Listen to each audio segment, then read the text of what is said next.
Bonjour à tous, je suis Virginie Mazza, directrice du pôle digital pour, le groupe M2I Formation, directrice du pôle digital pour, le groupe M2I Formation. Bienvenue à cette nouvelle, saison de Digito que nous avons choisi de dédier totalement aux intelligences artificielles en cette fin d'année. Voilà. 4 semaines et 4 thèmes qui font les actualités de l'IA. Je suis également ravie de vous présenter maître Farid Bouquetaya, voilà, qui va prendre la parole tout à l'heure sur le sujet, dans quelques instants, sur le sujet du cadre réglementaire de l'intelligence artificielle. Mais avant ça, je vous propose de prendre juste quelques minutes pour vous présenter rapidement, très rapidement, en 2 slides, M2I Formation pour ceux d'entre vous qui ne nous connaissent pas. Vous l'aurez compris, notre credo, c'est la formation. Avec 35 centres de formation répartis sur le territoire national, nous avons un maillage territorial assez inégalé depuis bientôt 40 ans, puisque nous avons été créés en 1985. Au-delà de la formation professionnelle, M2I Formation, c'est également de la formation dite reskilling, upskilling, avec nos sessions longues, certifiantes et diplômantes. Également, depuis 2020, un pôle alternance au travers de la marque 2i Academy. Nous pouvons également vous accompagner dans vos recrutements avec notre job board M2I for Job. Globalement, par an, nous accueillons 100 000 apprenants, que ce soit en présentiel ou en distanciel, avec un jeu de chaises musicales entre ces modalités, voilà, en fonction des actualités sanitaires. Notre partenariat avec les OPCO date des années de notre création en 1985. Ça nous permet de vous offrir un panel large de formations dites négociées et collectives sur tout sujet. Voilà. Aujourd'hui, M2I Formation, c'est 2500 modules de formation, dont une grosse centaine est éligible au CPF. Voilà. C'était une petite présentation très rapide en quelques chiffres. Je laisse maintenant la parole à Farid sur ce cadre réglementaire. Je serai pour ma part modératrice, donc relayerai vos questions à Farid tout au long de la formation. N'hésitez pas et on se retrouve d'ici une grosse heure, voilà, après que vous ayez un peu une meilleure vision de ce cadre réglementaire. Farid, merci et c'est à vous. Merci Virginie pour cette présentation. Bonjour à tous. Donc aujourd'hui, on va se pencher sur le sujet très à la mode des intelligences artificielles génératives en vous présentant le cadre réglementaire. Et avant d'entamer sur ce sujet-là, je vais me présenter moi-même. Donc Farid Bouguetaya, Virginie vous l'a dit, je suis avocat au barreau de Paris. J'interviens sur toutes les questions de droit des technologies, d'innovation, de droit de la propriété intellectuelle et de protection des données. Je suis associé au sein du cabinet Feral, qui est un cabinet qui intervient sur ces sujets-là depuis plus de 30 ans et qui est donc spécialisé sur ce secteur. Et dans le cadre de mes activités, j'ai accompagné un certain nombre de clients qui nous posent des questions et nous demandent de les accompagner sur des problématiques relatives à l'intelligence artificielle. Alors, comme je vous l'ai dit, c'est vrai que ce sujet est très à la mode. L'IA générative, on en a tous entendu parler, ChatGPT en particulier est l'outil qui a été le plus médiatisé ces derniers temps et en particulier depuis début 2023, car il est très utilisé, car il a défrayé la chronique, car il est à la fois un véritable outil de progrès technologique et qu'il a conduit également à poser certaines questions sur les dangers que ces outils pouvaient générer, notamment au sein des entreprises, au sein des écoles et pour les droits des personnes. Mais avant d'entrer sur toutes ces questions du cadre réglementaire, il est important, à mon sens, de définir ce qu'est une intelligence artificielle générative. Alors, on va considérer que lorsque l'on parle d'IA générative, on vise tout système qui serait capable de créer du texte, des images ou tout autre contenu, ça peut être de la musique, des sons, de la vidéo, de la voix, à partir d'une instruction d'un utilisateur humain. Il y a effectivement dans les IA génératives 2 volets, on va dire. Le premier volet, ce sont les données entrantes. On parle de prompt, par exemple, pour les utilisateurs de ChatGPT, mais c'est le cas aussi sur DALL-E ou autre, où un utilisateur va exprimer son souhait, faire sa demande la plus précise possible pour obtenir un résultat. Et le deuxième volet, ce sont les données sortantes, c'est donc le résultat, c'est la réponse que l'outil d'IA générative va pouvoir apporter sur la base du prompt, en allant puiser dans les bases de données, en faisant une utilisation du ou des algorithmes qui sont mis en œuvre, et bien sûr pour ces outils qui sont très puissants, en capitalisant sur l'apprentissage qui a été fait par l'outil d'intelligence artificielle générative qui procède à ce que l'on appelle du machine learning et donc s'améliore pas à pas sur la base des utilisations qui sont faites. Alors un exemple qu'on a voulu vous donner, vous le voyez à l'image, c'est cette image qui s'intitule Théâtre d'opéra spatial, qui a été générée par un utilisateur grâce à l'outil Midjourney sur la base d'une instruction textuelle qui décrivait ses attentes. Les attentes étaient un décor théâtral qui représente des toges avec des inspirations picturales. Et donc en peu de temps, l'outil Midjourney a été capable de développer et d'apporter pour résultat cette image, ce qui est assez bluffant parce que si cette image avait dû être créée par un peintre, par un designer ou autre, ça aurait pu prendre beaucoup plus de temps. Et donc on voit dans ce type de résultat la puissance que peut avoir un outil d'intelligence artificielle générative. Pour poursuivre sur cette définition, on va pouvoir vous donner quelques exemples et cette technologie d'IA générative, on la retrouve dans notre quotidien aujourd'hui avec des chatbots en entreprise qui peuvent répondre à des demandes en générant des résultats sur la base de questions ou de prompts qui leur sont posés.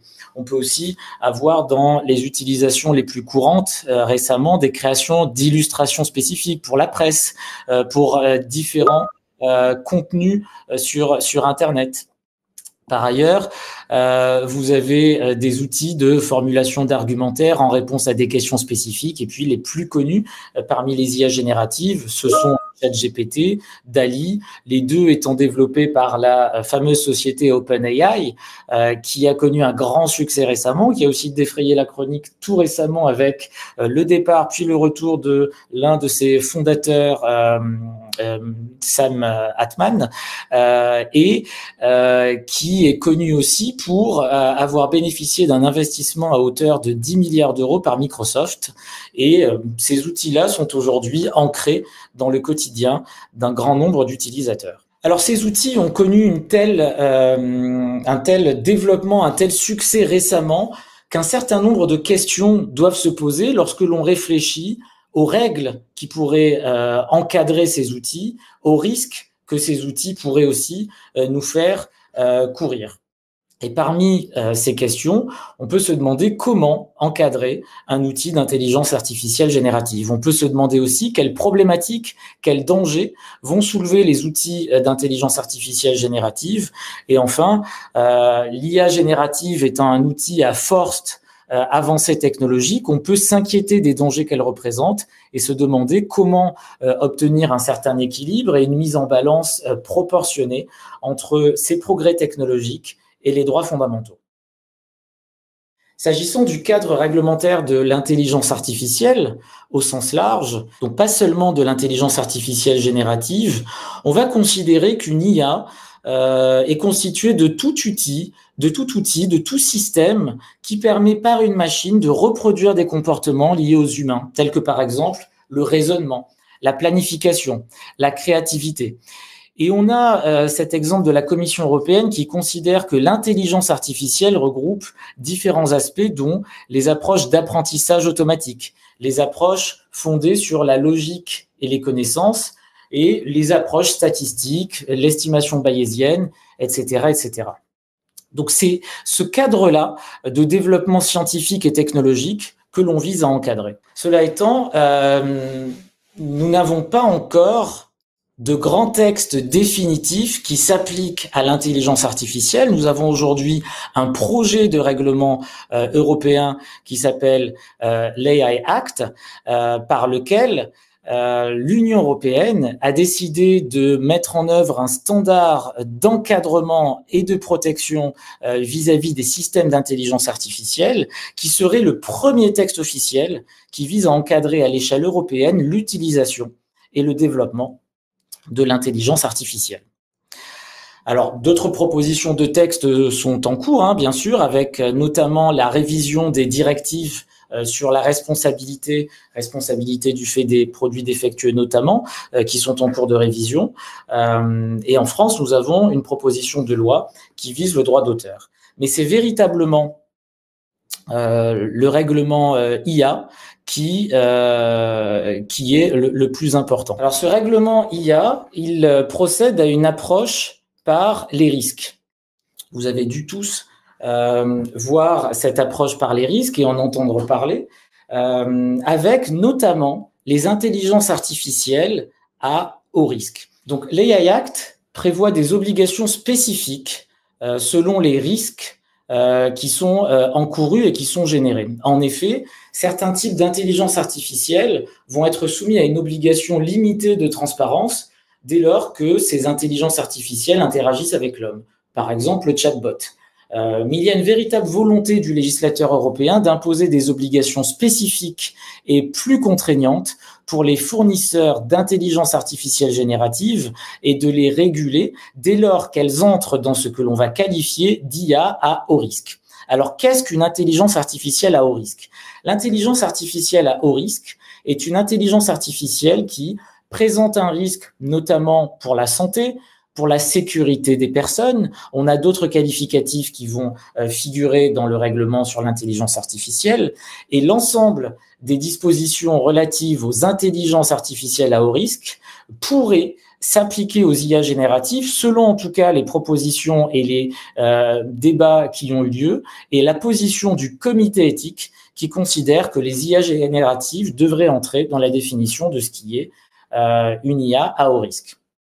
Alors, dans la pyramide des risques qui est proposée par la Commission européenne, nous avons au sommet les risques qualifiés d'inacceptables. Nous avons ensuite les risques élevés, enfin les risques limités et en dernier lieu les risques minimaux. Et c'est assez important de pouvoir entrer dans cette pyramide et de comprendre ce qu'elle implique, puisque l'idée pour le législateur européen est d'encadrer et de réguler les systèmes d'intelligence artificielle en leur imposant des obligations selon le niveau de risque qui est encouru. Et l'idée est d'avoir, dans ce cadre-là, un marché intérieur au sein de l'Union européenne dans lequel les outils d'intelligence artificielle puissent se développer. Il y a véritablement un projet aussi et un objectif de permettre l'émergence de grands champions européens de l'intelligence artificielle, mais dans un cadre qui corresponde aux principes et aux valeurs juridiques de l'Union européenne, avec une régulation qui évoluerait selon le niveau de risque qui est présenté. Donc cela étant précisé, nous avons choisi pour cette présentation sur le cadre réglementaire de l'IA générative d'aborder 4 thématiques. En effet, on va considérer que les IA génératives ont soulevé dernièrement un certain nombre de questions. On ne va pas toutes les aborder et on ne va pas être exhaustif, mais on a choisi parmi ces questions-là des questions qui sont très importantes, qui soulèvent des enjeux considérables et qui sont dernièrement particulièrement médiatisées. La première, ce sont toutes les questions que soulève l'IA générative relatives aux droits d'auteur et aux risques relatifs aux droits d'auteur. La deuxième question que l'on abordera est celle de l'IA générative vis-à-vis de la protection des données à caractère personnel. La troisième, c'est l'IA générative et la désinformation. Et enfin, on pourra aborder assez rapidement, car le sujet n'est pas suffisamment approfondi pour avoir des réponses claires aujourd'hui, la question de la responsabilité et du régime de responsabilité qui peut s'appliquer aux IA génératives. Donc, première question, c'est celle du droit d'auteur. En France, le droit d'auteur permet à toute personne qui crée une œuvre de l'esprit suffisamment originale en ce sens qu'elle porte l'empreinte de sa personnalité, de bénéficier d'une protection et d'un monopole sur les droits à la fois patrimoniaux relatifs à cette œuvre et sur les droits moraux. Et l'intelligence artificielle générative est venue bousculer un certain nombre de principes en permettant à un utilisateur, sur la base de son prompt, de créer une œuvre qui pourrait tout à fait générer des droits d'auteur et la protection du code de la propriété intellectuelle selon les critères qui ont été rappelés un peu plus en avant. Et par ailleurs, l'IA générative peut susciter des questions et soulever des risques pour les auteurs dont les œuvres, les textes ou les contenus alimenteraient les bases de données dans lesquelles l'IA générative va puiser. Alors, on a pensé à vous présenter un exemple qui est assez parlant et qui est souvent rappelé, c'est celui du New Rembrandt. C'est un tableau qui a été réalisé par une intelligence artificielle à partir de données techniques en utilisant les méthodes et les techniques de travail du peintre néerlandais Rembrandt. Et donc, une IA générative a été en mesure de créer cette œuvre-là de manière autonome, assez rapidement, sur la base du texte et en se basant sur un très grand nombre de données pour pouvoir créer cette œuvre dans le style de Rembrandt. Donc ça démontre encore une fois de quelle manière une œuvre peut être créée par une IA générative et les questions que cela peut soulever pour le droit d'auteur. La question qui suit lorsque l'on s'interroge sur le droit d'auteur est qui détient éventuellement le droit d'auteur en cas de création d'une œuvre par une IA générative? Et la question qui se pose avant celle-là est de savoir si une œuvre générée par une IA générative peut bénéficier de droits d'auteur. La création d'une œuvre qui est générée par une IA sans intervention humaine peut-elle bénéficier de la protection du droit d'auteur? Ce sont des questions auxquelles nous n'avons pas encore de réponse claire aujourd'hui. Nous savons que ChatGPT, par exemple, peut être utilisé pour composer des chansons, pour écrire des textes qui pourraient être suffisamment originaux ou novateurs. Cela étant, l'IA générative va aller puiser dans une base de données qui contient elle-même des œuvres préexistantes. Alors, ces questions, elles sont particulièrement importantes et aujourd'hui d'actualité, et le législateur s'y est intéressé. Et nous pouvons vous donner quelques exemples des problématiques qui sont posées avec l'IA générative. Par exemple, en juillet 2023, Sarah Silverman a intenté une action en justice en raison de la violation de ses droits d'auteur par OpenAI pour entraîner ChatGPT. Et en effet, il a souvent été reproché à ChatGPT de ne pas donner ses sources. Ça, c'est une spécificité d'OpenAI où lorsque l'on fait des recherches sur ChatGPT, et je vous invite à essayer, si vous demandez à ChatGPT quelles sont ses sources, il n'en donne pas. Et les auteurs dont les œuvres ont pu être utilisées pour alimenter la base de données peuvent considérer, et ça a été le cas par Sarah Silverman, que leurs droits d'auteur ont été violés. Autre exemple, en novembre 2023, OpenAI a fait l'objet d'un recours collectif aux États-Unis pour avoir utilisé sans autorisation des œuvres non romanesques protégées par le droit d'auteur afin d'entraîner ces modèles d'agents conversationnels. Donc ces deux exemples montrent à quel point les auteurs peuvent s'inquiéter de l'utilisation qui est faite concernant leurs œuvres et à quel point ces outils d'intelligence artificielle générative peuvent entraîner des risques et des dangers pour le droit d'auteur. Alors en France, on a connu tout récemment une proposition de loi, la proposition de loi 1630, qui date d'il y a quelques semaines seulement, qui vise à encadrer l'intelligence artificielle par le droit d'auteur et à répondre justement à ces interrogations et à ces inquiétudes que les auteurs ont pu avoir concernant les outils d'intelligence artificielle. Parmi les différentes propositions que contient cette loi, il est prévu que le titulaire des droits sur une œuvre générée par intelligence artificielle est l'auteur de l'œuvre ayant permis de concevoir l'œuvre artificielle. Par ailleurs, cette proposition envisage de mettre en œuvre un système de gestion collective des droits d'auteur par des organismes représentant l'intelligence artificielle. Et enfin, autre mention qui est assez importante quand on connaît les risques que soulève l'intelligence artificielle générative, il est prévu que toute œuvre qui serait générée par une intelligence artificielle devra porter la mention « œuvre générée par intelligence artificielle ».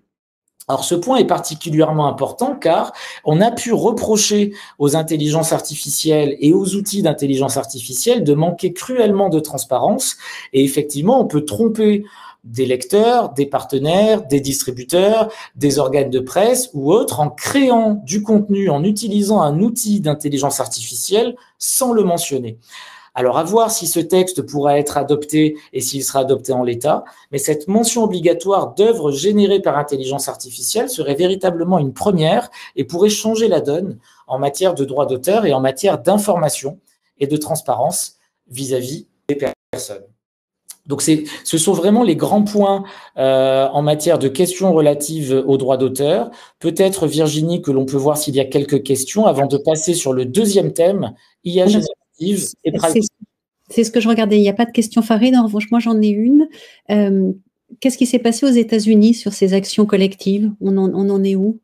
Alors, c'est en cours, on n'a pas encore de résultats, mais on sait en revanche que de nombreuses autres actions sont en train d'être lancées parce que les auteurs sont véritablement en train de s'inquiéter de ce qui peut être fait de leurs droits par ces intelligences artificielles génératives.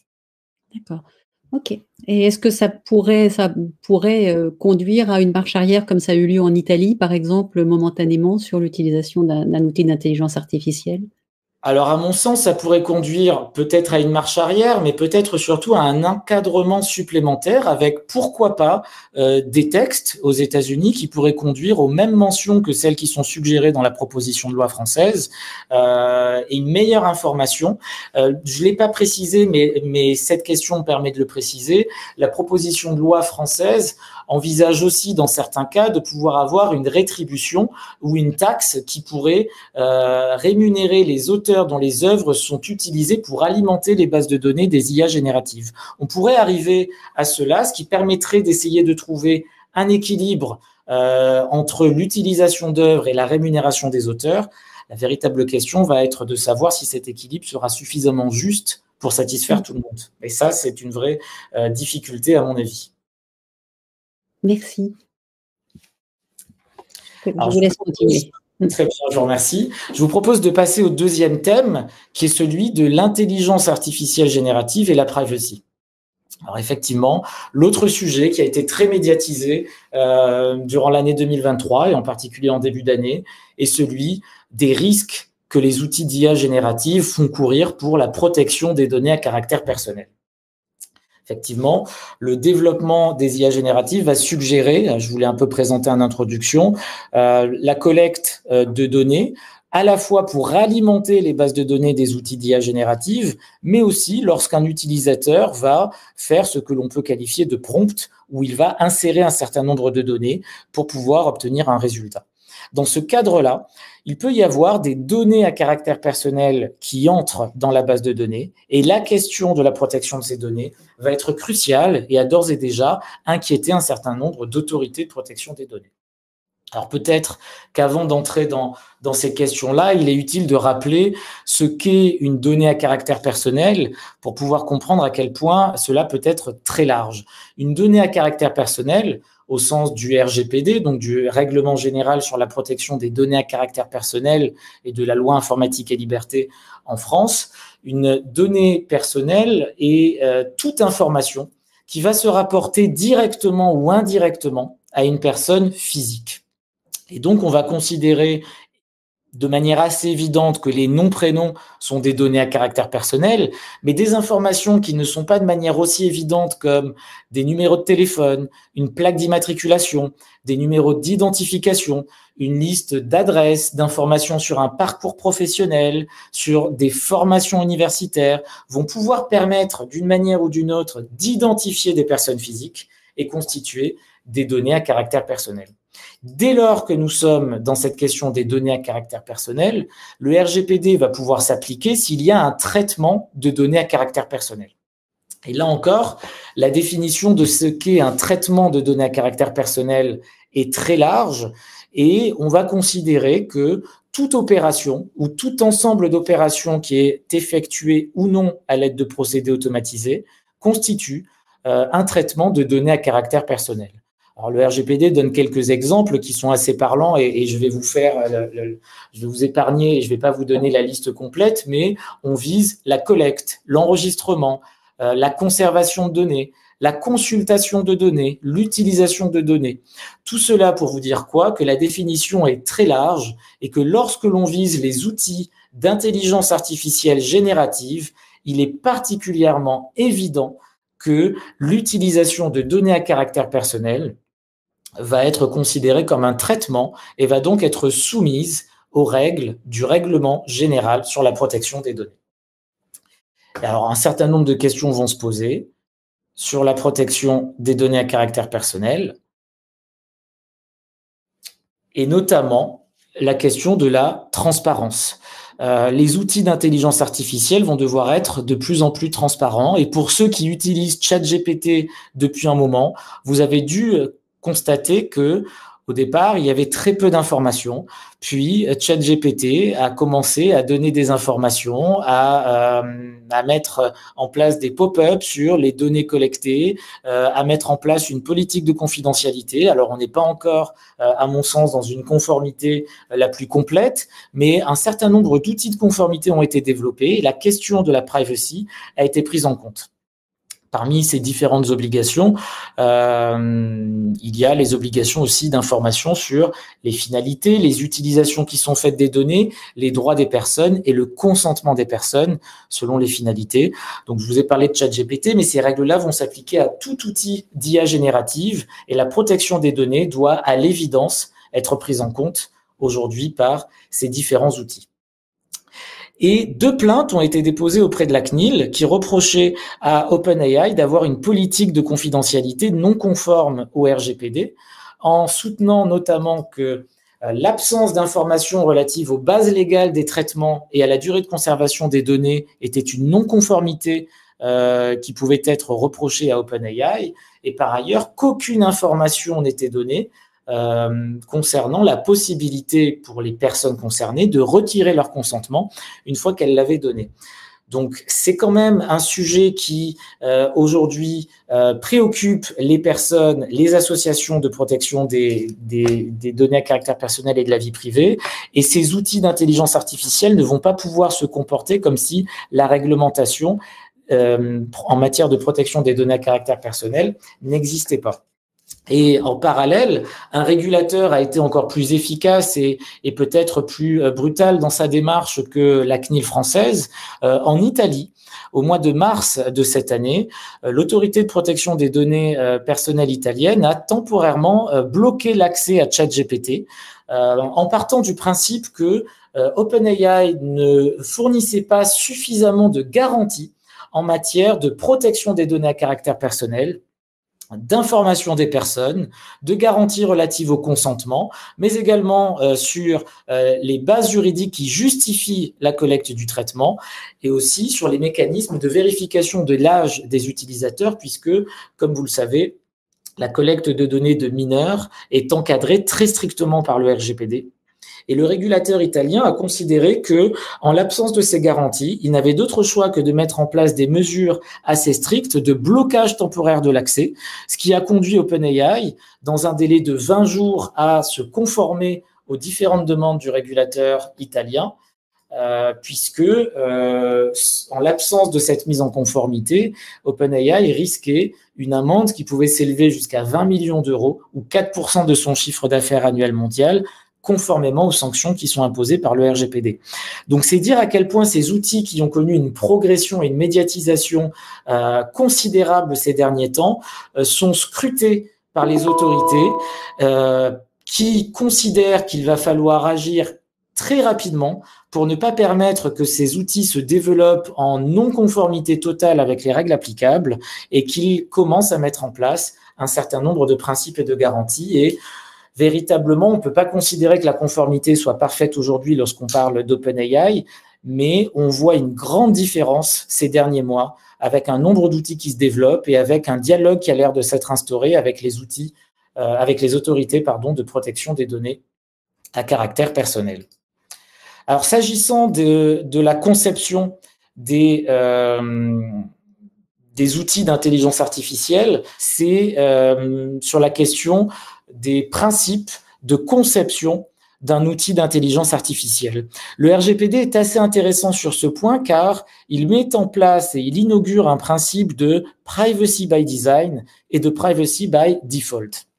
Cela implique que tout développeur d'un outil d'intelligence artificielle, générative ou non, toute entreprise qui envisage de créer une application qui contiendrait des éléments d'intelligence artificielle, devra prendre en compte, pour pouvoir se conformer au RGPD, le principe de privacy by design et de privacy by default.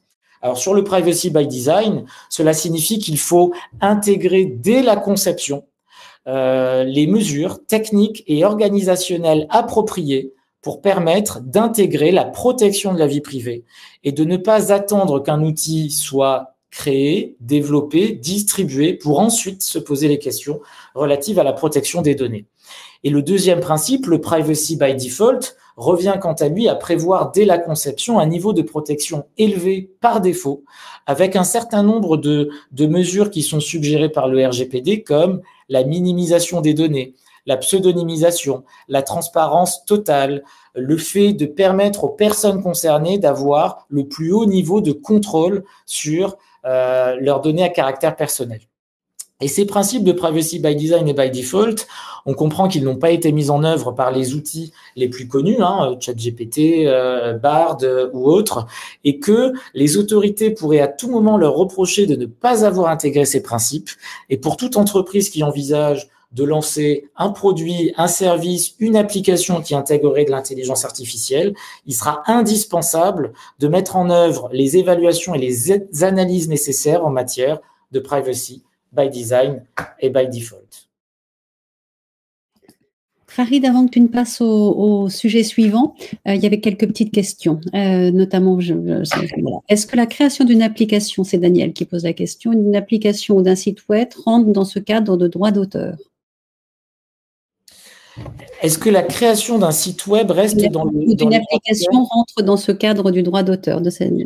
Alors, j'imagine que la question porte sur le fait de savoir si la création d'une application ou d'un site Internet en utilisant des outils d'intelligence artificielle générative génère des droits d'auteur.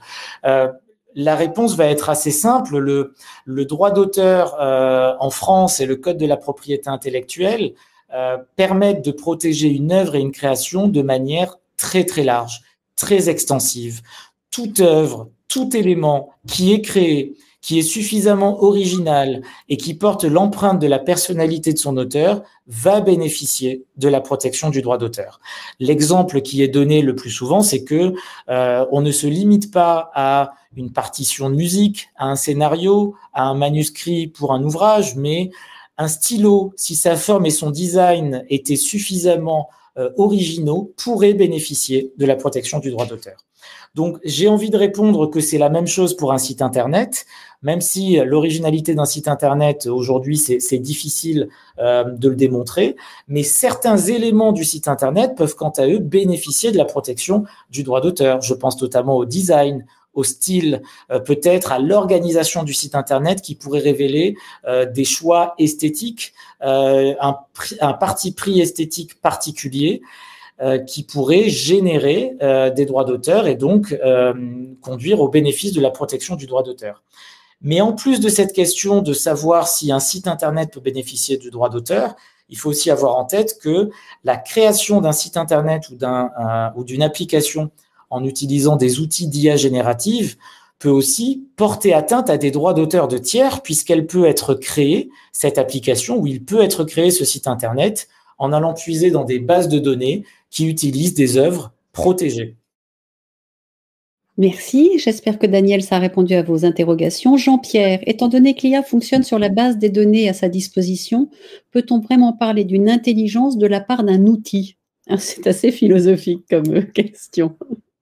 C'est une bonne question. Est-ce qu'on peut parler d'intelligence? Alors, pourquoi on parle d'intelligence, à mon sens, c'est parce que ces outils-là reproduisent véritablement des raisonnements, des méthodes de raisonnement que l'on attribue habituellement à l'humain et fonctionnent de manière intelligente en ce sens qu'une fois qu'ils ont été développés, programmés, éduqués, ils peuvent fonctionner pour certains de manière autonome ou quasi autonome. Et d'ailleurs, les risques et les dangers que l'on souhaite encadrer, ce sont les risques selon lesquels un outil d'intelligence artificielle, notamment en utilisant du machine learning, peut à un certain stade rendre des décisions que son concepteur lui-même n'aurait pas envisagées. Et c'est peut-être en ce sens-là que l'on parle d'intelligence, mais effectivement, on n'est pas sur de l'intelligence comme on l'entend habituellement pour l'être humain. Mais merci pour cette question qui effectivement est philosophique et intéressante. Alors, Sylvain, je vais chercher voilà. Quelle est la politique d'OpenAI sur le sujet? Donc, on est sur les droits d'auteur. Savons-nous ce qu'il récolte? pouvez répéter la question, excusez-moi. Alors, voilà, quelle est la politique d'OpenAI sur le sujet? On était sur le sujet des droits d'auteur. Savons-nous ce qu'il récolte? Sylvain, est-ce que vous pouvez expliciter peut-être un petit peu plus votre question? Voilà. Alors, je pense l'avoir comprise. Hein. Après vous avoir fait répéter, c'est plus simple. J'imagine, hein, mais vous me dites si c'est pas ça la question, que la question est de savoir si nous avons une information claire sur les éléments, les sources qui alimentent les bases de données d'OpenAI. Bien, à ma connaissance, nous n'avons pas l'information et c'est justement toute la difficulté. On peut essayer de retrouver des informations et notamment aux États-Unis, les auteurs qui se sont plaints de l'utilisation de leurs œuvres ont pu retrouver certaines de leurs œuvres ou certains éléments qui clairement leur ont fait comprendre que leurs œuvres étaient utilisées. Mais OpenAI n'a aucune transparence sur cela. Cela constitue, d'après eux, leur secret des affaires. Et donc, ils ne souhaitent pas le communiquer parce qu'ils ne souhaitent pas révéler potentiellement à des concurrents sur quelle base ils se sont fondés. Et c'était la dernière question. Ensuite, on était sur les droits, mais vous avez apporté des réponses préalables. Donc, on peut passer sur la désinformation. Bon, eh bien, très bien. Alors, sur la désinformation, donc, on a choisi donc de vous parler dans un premier temps des risques entre les IA génératives et le droit d'auteur. Deuxième question, l'IA générative et la privacy. Et troisième thème que l'on a choisi d'aborder parce qu'il est assez intéressant, il revient souvent, c'est celui des risques de désinformation ou de manipulation des opinions par les outils d'IA générative. Alors ces risques-là, on les a vus apparaître parce que effectivement, excusez-moi, est-ce que je suis bien sur la bonne slide ?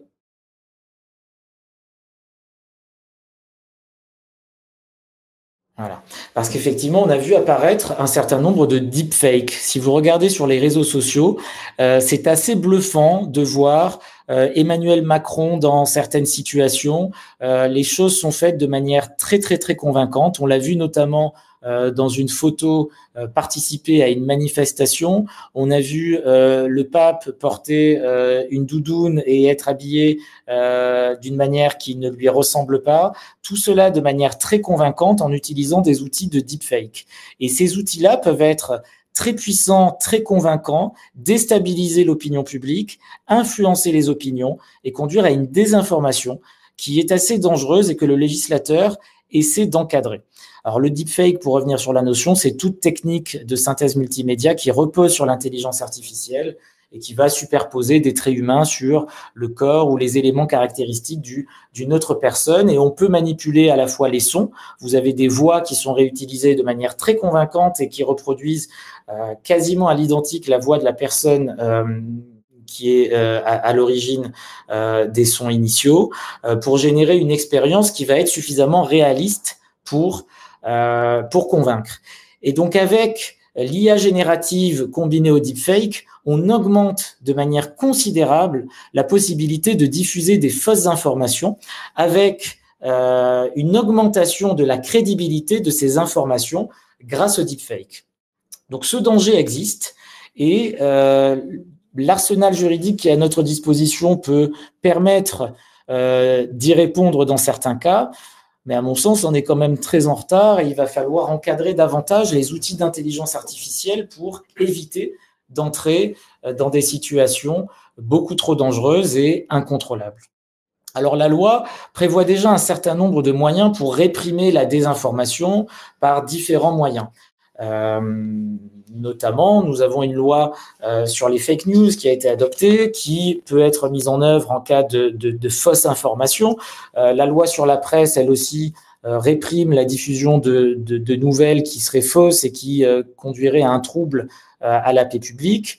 Et on a aussi, concernant les marchés financiers, parce que c'est un risque spécifique, le code monétaire et financier qui punit le fait de diffuser ou de fausser artificiellement le marché par des informations qui seraient fausses.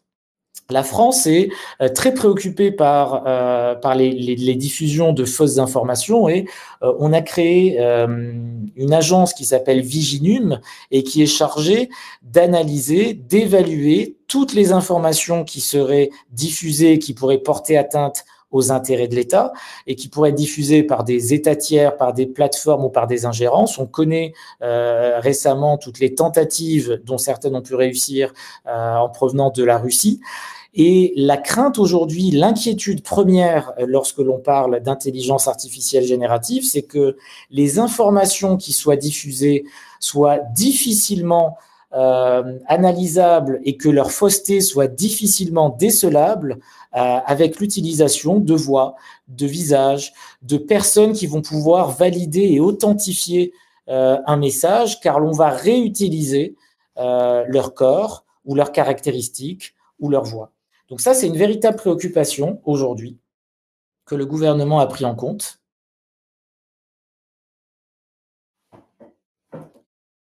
Et vous comprenez, quand vous voyez ce que l'on peut faire avec les deepfakes, à quel point les risques peuvent être importants, considérables et sans aucune mesure avec les tentatives de déstabilisation qu'on a connues ces dernières décennies où il était peut-être un peu plus évident d'aller chercher la source et la réalité d'une information. Certains journaux font par exemple du fact-checking et vérifient la véracité d'informations qui sont diffusées. Avec l'intelligence artificielle, c'est véritablement complexifier le travail de ces journaux. Alors, je ne sais pas s'il y a des questions sur cette partie-là, sur les risques de désinformation et de manipulation de l'information. Non, il y a une nouvelle question de Romain qui fait référence plutôt au premier paragraphe, au premier sujet. Ma question est la suivante. Si nous devons mentionner généré par une IA lors de la création d'une image, devra-t-on faire de même quand l'IA générera des parties de code PHP, HTML, etc.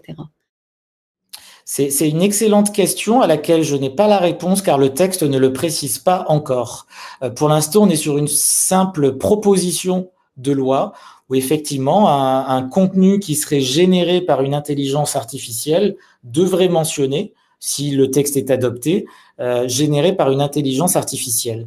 Dans un code, je ne sais pas si véritablement c'est aussi utile car le code n'est pas au contact du grand public. Donc l'information aurait forcément une audience qui serait limitée parce qu'il faut entrer dans le code pour avoir cette information, ou bien il faudrait que l'information soit au-delà du code et plutôt sur le site internet ou sur les logiciels ou sur les outils qui contiennent des briques générées par l'IA.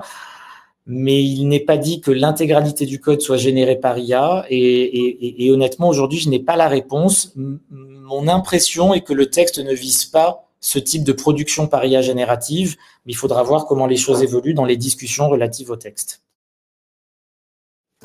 Merci. Je ne vois pas de questions sur cette notion de fact-checking, entre autres. Voilà. Ah, et pardon, William pose une question. IA et credit management, quel impact? Point d'interrogation. Alors, est-ce que vous pouvez préciser votre question? Alors, il faut que William écrive. Donc, on reviendra après sur la question. Très bien. On reviendra sur la question après. Et le dernier thème qu'on a choisi d'aborder, c'est celui de la responsabilité. Alors là, de manière générale, sur l'intelligence artificielle, on s'est posé un certain nombre de questions et je ne pense pas forcément à l'IA générative, mais aux robots, aux voitures autonomes qui pourraient reposer sur de l'intelligence artificielle, à tout ce qui pourrait générer des dommages. Et on a pu se demander qui est responsable en cas de dommages causés par une intelligence artificielle. Est-ce que c'est, pour le cas d'un robot par exemple, le concepteur et le fabricant du robot? Est-ce que c'est l'utilisateur du robot? Ou est-ce que c'est le distributeur du robot? Alors ces questions-là, elles sont toujours en suspens. Mais l'Union européenne a pris en compte le fait qu'un certain nombre d'interrogations devaient être prises en considération pour faire évoluer le cadre réglementaire applicable à la responsabilité. Et nous avons deux propositions d'actualisation de directives. Une proposition concernant la directive sur la responsabilité en matière d'intelligence artificielle qui date du 28 septembre 2022, qui envisage de prendre en compte l'intelligence artificielle pour déterminer les responsabilités. Alors ces textes sont vraiment en début de discussion et ne sont pas suffisamment avancés pour avoir des réponses définitives, mais ils ont le mérite d'exister. Et le deuxième texte, c'est la proposition de directive relative à la responsabilité du fait des produits défectueux, qui prévoit une adaptation du droit actuel en intégrant l'intelligence artificielle comme un produit et en appliquant à cette intelligence artificielle les dispositions relatives aux produits défectueux. ou à la responsabilité extra-contractuelle. Ce sont des questions qui vont se poser de plus en plus et concernant les intelligences artificielles génératives, des dommages pourraient aussi être causés et il sera intéressant de déterminer qui est responsable en cas d'utilisation d'un outil d'IA générative. Sur les IA génératives, plus spécifiquement, on pourrait envisager que des fausses informations soient diffusées par une IA générative de type ChatGPT ou autre, mais que cette fausse information crée un dommage. Imaginons par exemple qu'une fausse information porte atteinte aux intérêts d'une entreprise en la dénigrant. Il y aurait un certain préjudice, une responsabilité normalement sur la base de la responsabilité délictuelle, mais qui serait responsable? Est-ce que ce serait la personne qui a utilisé l'outil en rédigeant son prompt et en obtenant un résultat qui dénigre? Est-ce que ce serait ChatGPT qui accepterait de répondre à ce prompt et créerait un contenu qui porterait atteinte aux intérêts de cette entreprise? Ou est-ce que ce seraient les utilisateurs tiers ou les organes de presse ou les blogs qui diffuseraient le contenu qui aurait été généré par l'intelligence artificielle? Ce sont des questions et on vous livre un peu nos réflexions sans avoir de réponse. Mais ce qu'il faut avoir en tête, c'est que ces outils d'IA générative vont soulever un certain nombre de questions sur la responsabilité. Concernant les produits défectueux, on vous a parlé de la proposition de directive. On pourrait s'interroger sur le fait de savoir si une impression 3D d'un produit en utilisant une intelligence artificielle générative qui créerait un produit défectueux pourrait voir le concepteur de l'outil engager cette responsabilité, ou encore une fois, est-ce qu'il s'agit plutôt de l'utilisateur qui va rédiger le prompt et poser des questions afin d'obtenir le produit qu'il a souhaité créer en 3D.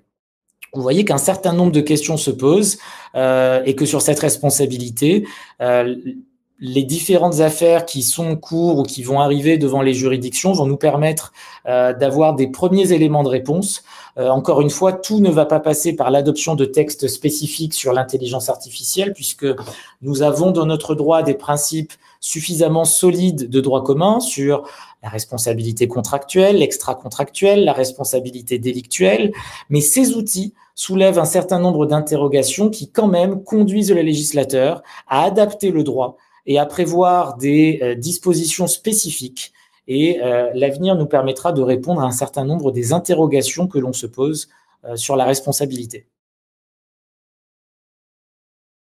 J'ai une question d'Ekaterina qui dit « Ces deux textes en début de discussion concernant la notion de responsabilité, ça se passe au niveau mondial, européen, ou il ne s'agit que de la France ?»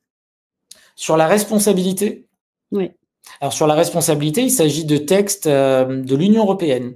Donc ça concerne l'Union européenne, mais la question permet de rebondir quand même sur le fait que encadrer l'intelligence artificielle, on s'est concentré essentiellement parce que ça mériterait véritablement d'y consacrer plusieurs heures au règlement européen sur l'intelligence artificielle, parce que c'est le texte le plus développé, le plus approfondi, qui n'est pas encore adopté en version finale, mais qui concerne donc l'Union européenne. La France s'intéresse au sujet, mais il faut reconnaître que d'autres États s'y intéressent. Les États-Unis ont commencé à réfléchir à un encadrement des outils d'intelligence artificielle. Au niveau de l'OCDE, on a une recommandation sur l'intelligence artificielle aussi. Nous avons aussi d'autres pays comme la Chine qui commence à envisager des textes sur l'intelligence artificielle, puisque c'est aujourd'hui le pays qui est le plus en avance en termes d'outils, en termes d'investissement et en termes de création d'outils d'intelligence artificielle. Mais les textes qu'on a évoqués, les deux propositions de directive sur la responsabilité, ce sont des textes de l'Union européenne et qui donc ne s'appliqueraient que dans l'Union européenne.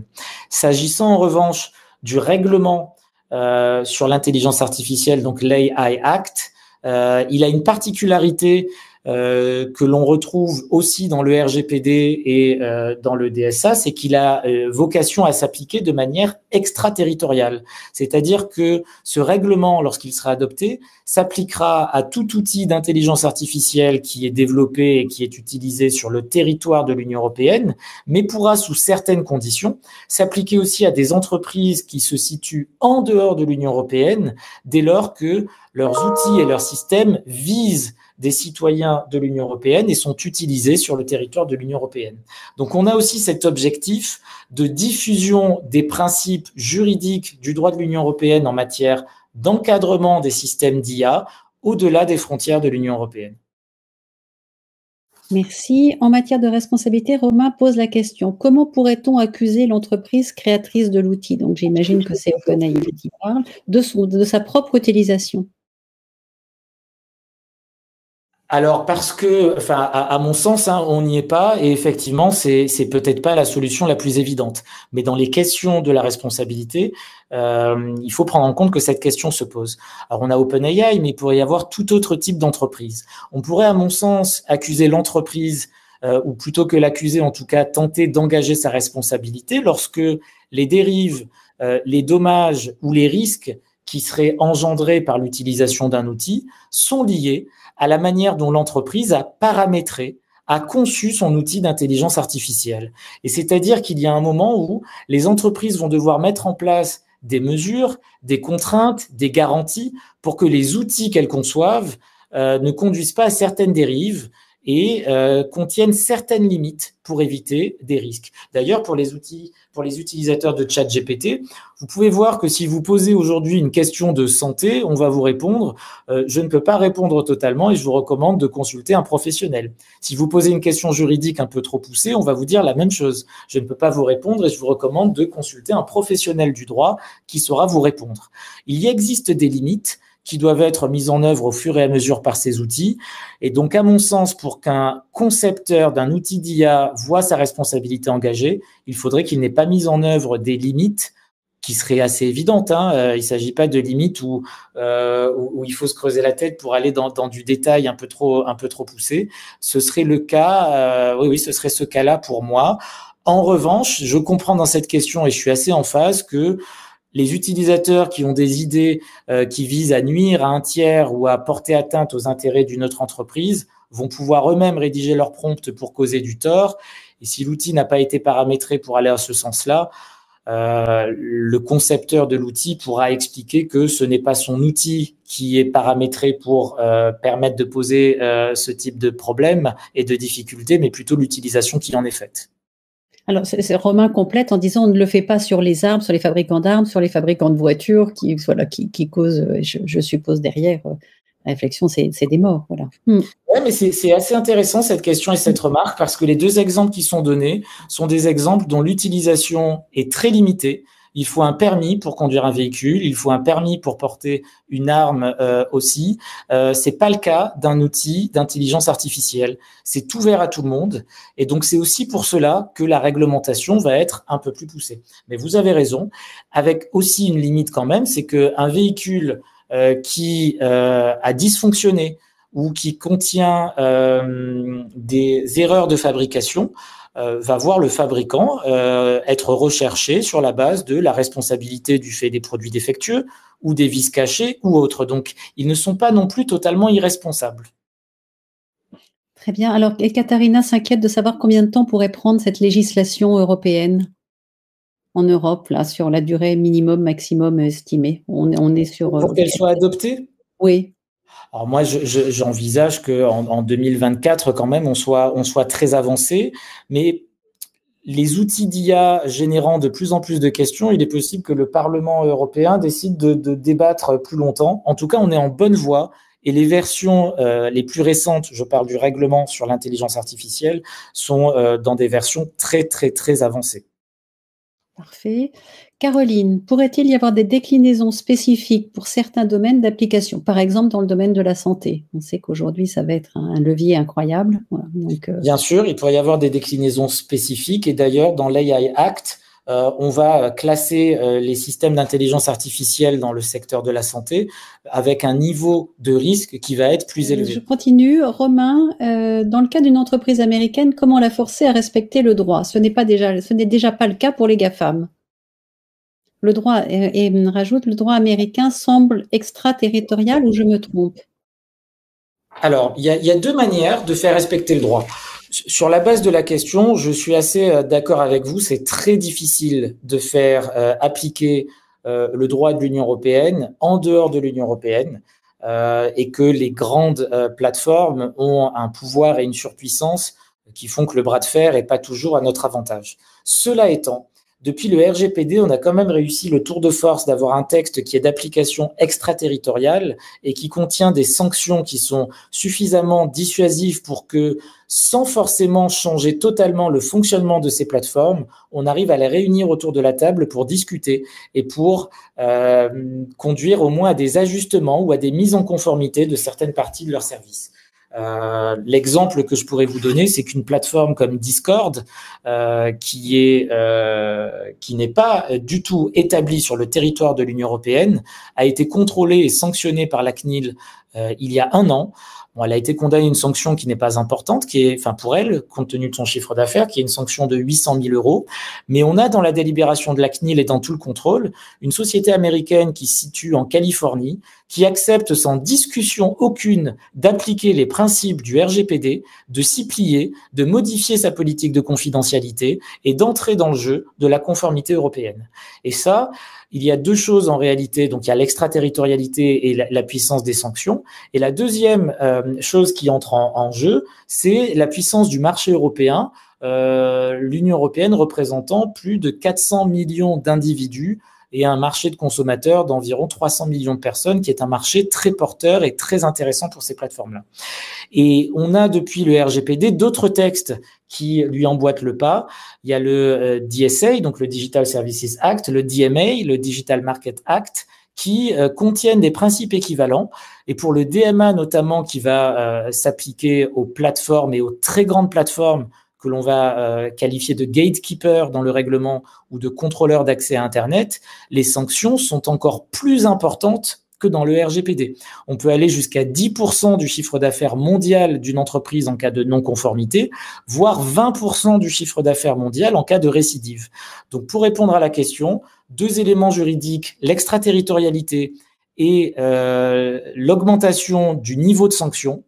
Et le deuxième point, c'est la puissance du marché européen qui attire ces plateformes. Et ces plateformes vont devoir prendre en compte les règles qui s'y appliquent pour pouvoir continuer à y développer et à distribuer leurs services. Merci. Donc, pour être en lien avec la question qui était précédente, on a cette pyramide qui est une pyramide qui a été développée par la Commission européenne et qui illustre l'approche par les risques qui a été choisie par le législateur européen pour son règlement sur l'intelligence artificielle. Donc, on a tout en haut de la pyramide les risques inacceptables. Et là, on va plutôt avoir des interdictions de systèmes d'intelligence artificielle. On a ensuite les risques élevés pour lesquels il va y avoir des contraintes et des obligations renforcées. Et il y a de fortes chances, et c'est le cas d'ailleurs des dernières discussions, que les systèmes d'intelligence artificielle dans le secteur de la santé entrent dans ce type d'outils, parce qu'effectivement, il va y avoir des données sensibles et des usages qui peuvent être plus risqués, plus contraignants, ou en tout cas qui nécessitent un encadrement plus poussé. Et on a ensuite les risques limités, pour lesquels il y aura des obligations de transparence, et enfin les risques minimaux qui pourront, qui seront représentés par des systèmes d'intelligence artificielle qui pourront être quasiment librement développés et distribués. Donc on est sur cette approche-là. Et pour la santé, on entrerait, à mon sens, dans les risques élevés, mais ça pourrait être au cas par cas, et on attendra surtout la version finale du règlement, mais on devrait être sur les risques élevés. Il peut y avoir d'autres éléments de réglementation spécifique. Par exemple, le règlement sur l'IA précise aujourd'hui de manière expresse que l'intelligence artificielle utilisée à des fins militaires n'est pas couverte par ce règlement. Donc, il y a de fortes chances que la réglementation spécifique soit développée à ce sujet. Donc, pour aller plus loin, merci d'abord Farid pour ces éclaircissements. Je pense qu'il y a 1000 autres sujets abordés, mais il fallait faire un choix. Voilà. On perçoit néanmoins qu'il y a encore plein de choses à investiguer et à cadrer. Donc, mais tout ça est tellement nouveau et tellement incroyable, voilà, que c'est normal qu'on ne puisse pas avoir toutes les réponses tout de suite. Avec Farid, on a réfléchi à des sujets de formation qu'on vous partagera quand vous enverra les slides. Voilà, c'est comment encadrer l'utilisation des outils d'IA dans votre entreprise. Ça nous semble vraiment très important aujourd'hui. Et puis, utiliser des outils d'IA en conformité avec le droit applicable. Voilà, ce sont 2 formations d'une journée que Farid pourra animer et dont on vous enverra les contenus pédagogiques en même temps que les slides. Voilà. C'était pour faire un petit point. Moi, je peux vous retrouver la semaine prochaine, si ça vous intéresse, sur la prochaine, c'est prenez le train de l'avenir, c'est-à-dire que ne regardez pas l'IA du bord de la route en regardant passer le train, quelle que soit votre décision sur le fait d'y aller, de ne pas y aller, etc. Il faut absolument que vous vous acculturiez à ces sujets.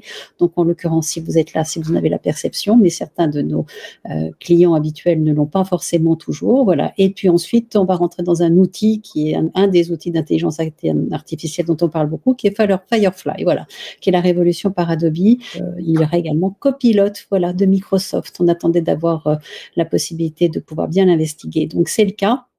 Donc, on devrait pouvoir vous proposer également une date sur Copilot. Voilà, 4 sujets d'actualité autour des IA. Il y aura, enfin, je pense que vous avez pu poser toutes vos questions. Je vous remercie de votre présence. Vous avez été nombreux. Ah, pardon, Philippe. Des critères d'évaluation de la fiabilité et ou de la qualité de la réponse d'une IA ne devraient-ils pas être associés à la réponse? Des critères d'évaluation de la qualité ou de la fiabilité. Une note. Ça pourrait être une option, ça pourrait être une option. Je l'ai pas vu passer pour l'instant dans les propositions du législateur, mais ça pourrait être aussi un choix qui est fait par un concepteur et développeur d'intelligence artificielle, d'ajouter peut-être une note de fiabilité et donc permettre d'avoir davantage de transparence sur cette question-là. C'est une bonne idée. Pour l'instant, je ne l'ai pas vu passer dans les outils d'IA génératifs que j'ai testés. Très bien. Ben voilà, ça sera la dernière question, ça sera le mot de la fin. Merci beaucoup Farid, merci à tous et puis peut-être à la semaine prochaine pour certains d'entre vous. On vous envoie le live, on vous envoie les slides, voilà, comme ça vous fait de la matière à partager au sein de vos équipes. Et bonne journée à tout le monde. Merci, au revoir. Merci beaucoup Farid, au revoir.